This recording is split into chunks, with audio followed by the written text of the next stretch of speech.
Warning. The following video is a modern-day Warning. reenactment of what Tupac might have to say about the world as it is today. None of the words or events in this video is meant to be disrespectful to the late great Tupac Amaru Shakur in one's efforts of paraphrasing what Tupac has said before in some interviews. And because technically this is a comedy channel, I felt it necessary to have some humor in impersonating a person so distinct in character. And so with that disclaimer out of the way, let's fast forward to the year 2020 for Tupac's first interview in over 2 decades. Let's tune in. Man, it's time to kick some freestyle flow. It's YouTube, but without the instrumental. Now I'm back to let everybody know my spoof game run deep. JeremyBurroughs don't sleep. Keep a tripod in my car when I pull it out to record. You know I gotta be the star. Everybody shed tears like Pac was gone and there forever. But you know how brothers beat. They want to know if Pac really back or if it's really something out of move. Guess I gotta prove my point. I'm back in 2020 still rocking the joint. And to all the listeners out there that's watching, I hope you like me. And if it's your first time checking, would you subscribe to me? But now I'm about to pass this mother lover on cause this alkaline water hitting kinda strong.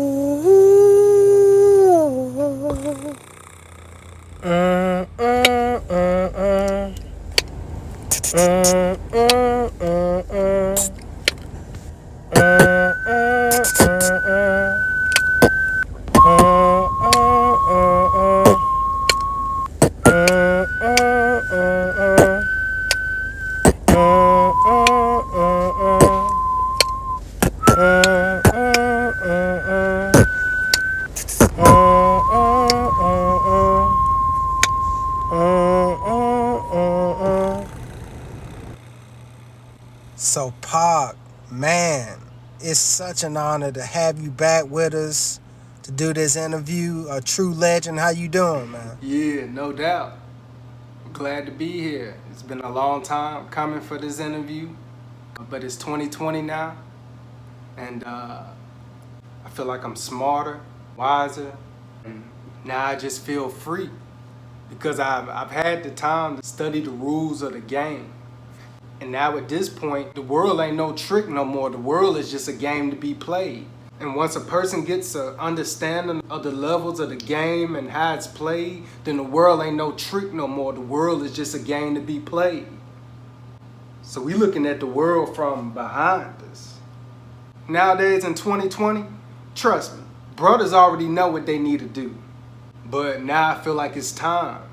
I feel like now we can move forward.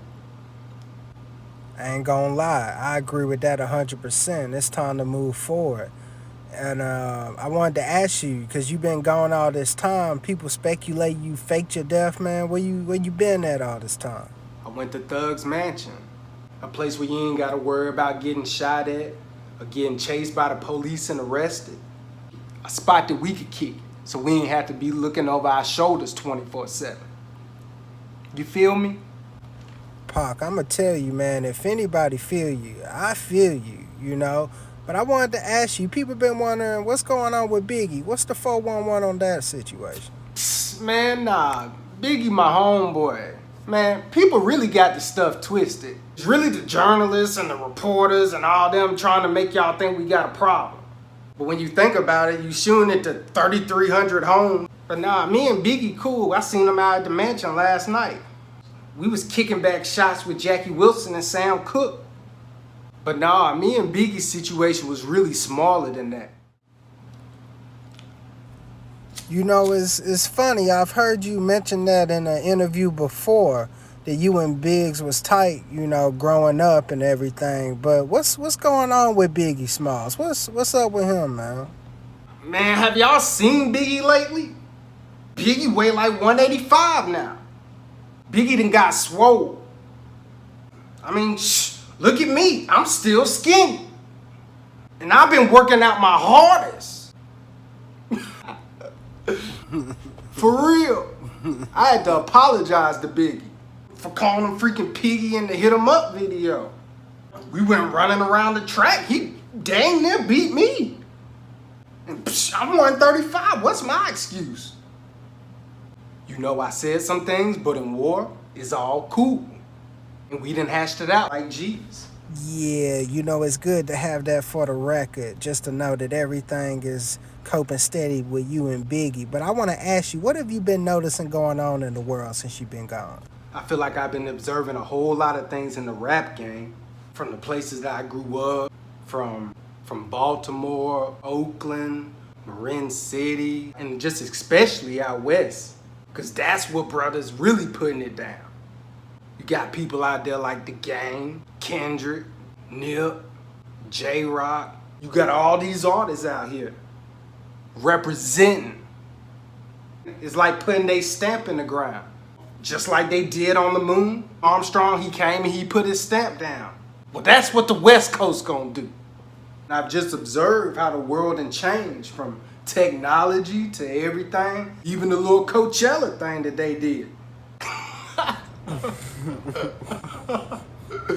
It's killing me, man. Where in the world y'all get something like that from Coachella? Y'all out here replicating people. I didn't even know this type of technology existed. Yeah, Pac, I think at this point with technology, the way we evolve, and I think we'll try anything at this point. But, I wanted to ask you, you spoke on some of these women before. What is it that you've been noticing? I mean, there's plenty of women out here I think have the potential of being the greatest women on earth. I just ain't met that right one yet. I mean, what greater gift can there be than a woman who will stand by you through your trials, your tribulations, and through everything that this world has to offer you? Because it's me against the world out here. And honestly, for me, it's not about finding the perfect woman, because I know ain't no woman out here perfect. And ain't no woman gonna ever measure up to my standard. And likewise, I ain't gonna never measure up to theirs. But I can try. But if somebody claim that they wanna love me, then they gotta understand that I don't know how to be responsible for what every black male does. Listen, the only way that I've been living my life is for me to know how to be responsible for the things that I can control. And I'ma say this, a lot of times when I fall in love for a woman, it ain't for the woman that she is right now. I'm falling in love for the woman that I think she can be. But they gonna have to realize that this is the only lifestyle that they gave me. I can't go to no other lifestyle. This is thug life. Like, this is the hand that I was dealt. This is what I've been given. So I just gotta make the best of what I have. Yeah, Pac, I definitely agree with that. We gotta, work with what we can work with. And we can't do but so much, But I want to take it back to the night that you were shot, September 7, 1996. What do you remember? I got shot. I always knew I would be shot, but I didn't think it would happen at that particular time. But man, Tyson had just won the fight. I think he had knocked him out in like 38 seconds or something like that. And I mean, spirits was high. And then, like everybody know, there was a fight. And we put it down like only West Coast can put it down. I think we was heading to Club 66 Deuce with my homie Suge, the Dog Pound, everybody. Wow, so you remember it all. We was in the black Beamer. We was in the Beamer. We was headed to Club 66 Deuce because we was gonna keep the party going. And before you know it, shots was fired. And I remember feeling like I got hit. I ain't know I got hit as many times as what I had got hit.